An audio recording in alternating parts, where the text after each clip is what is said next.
रात का खामोशी से भरा अंधेरा, काला साया, हल्की हल्की गिरती बारिश की बूंदें, एक पतली सी सड़क और उसके दोनों तरफ घना जंगल। बारिश की वजह से सड़क गीली हो चुकी थी। तभी उस सुनसान सड़क पर एक इंसान नजर आया जो धीरे धीरे आगे बढ़ रहा था। उसने काले रंग का लंबा सा कोट पहना हुआ था, गर्दन में मोटा सा मफलर और हाथों में ब्लैक कलर के ग्लव्स पहने हुए थे। उसने बारिश से बचने के लिए एक छाता ले रखा था। उसके चलने की वजह से अजीब सी आवाज़ आ रही थी और उस जगह पर इतनी शांति थी कि वो उस आवाज़ को साफ साफ सुन सकता था। बारिश अब काफ़ी धीमी हो चुकी थी और ठंडी हवाएं भी धीरे धीरे चलने लगी थी। वो आदमी चलते चलते कभी अपने दाएं देखता तो कभी अपने बाएं। तभी उसने अचानक अपनी गर्दन पीछे घुमाई, पर पीछे उसे अंधेरे के सिवा कुछ नहीं दिखाई दिया। उसके चेहरे पर हल्की सी घबराहट दिखाई दे रही थी। काली रात, घना अंधेरा, सुनसान जंगल, तेज चल रही हवाएं और बारिश। उससे ऊपर से इस सड़क पर कोई स्ट्रीट लाइट नहीं थी और ना ही कोई गाड़ियों की चहल पहल। ऐसे डरावने माहौल में किसी भी इंसान का डर जाना जायज़ होता है। अचानक तभी कुछ आहट हुई।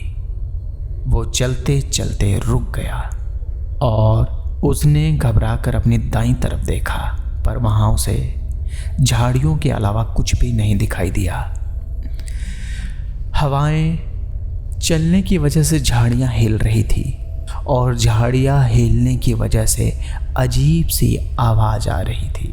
क्या हो गया मुझे, बोलकर उसने अपनी कलाई पर बांधी हुई घड़ी देखी तो उसमें 11 बजे थे।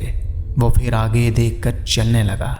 दूसरी तरफ एक हॉल में बहुत से आदमी ज़मीन पर बिछी चादर पर बैठे हुए थे और आपस में बातें कर रहे थे। उनकी आवाज़ से पूरा हॉल गूंज रहा था कि तभी, अरे साहब आप आ गए, बोलते हुए एक आदमी हाथ जोड़कर खड़े होते हुए बोला और उसके साथ सभी आदमी खड़े हो गए। उन सब के सामने एक आदमी खड़ा था जो देखने में करीब 30-35 साल का नॉर्मल सा इंसान लग रहा था। उसने गर्म कपड़े पहन रखे थे और वो चलता हुआ कुर्सी पर आकर बैठ गया। छोटू जरा आग को और ज़्यादा बढ़ा दे, ठंड कुछ ज़्यादा ही बढ़ गई है। जी साहब लकड़ियाँ पीछे वाले कमरे में अभी लेकर आता हूँ, कहकर निकल गया। अरे आप लोग खड़े क्यों हैं, बैठ जाइए, उसने सामने खड़े हुए सभी लोगों से कहा और सब लोग बैठ गए। कहिए ऐसी क्या बात करनी थी आप लोग इतनी ठंड और बारिश में यहाँ आए हैं। हम वहाँ काम नहीं कर सकते, गुस्से में बोलते हुए एक आदमी खड़ा हुआ। काम नहीं कर सकते? क्यों, क्या वजह है? वजह नहीं पता आपको? पिछले 2 दिनों में क्या क्या हुआ है पता नहीं आपको, या फिर पता होते हुए भी छुपाने का नाटक कर रहे हैं? वो आदमी थोड़ी ऊंची आवाज़ में बोला। देखो मुझे नहीं पता कि तुम क्या कहना चाहते हो, साफ साफ बताओ। अरे तू चुप हो जा, बड़े साहब से बात करने की तुझे तमीज़ नहीं है? एक आदमी ने उसका हाथ पकड़ते हुए कहा। माफ़ करना साहब, जवान खून है जो उसमें थोड़ा ऊंचा बोल गया।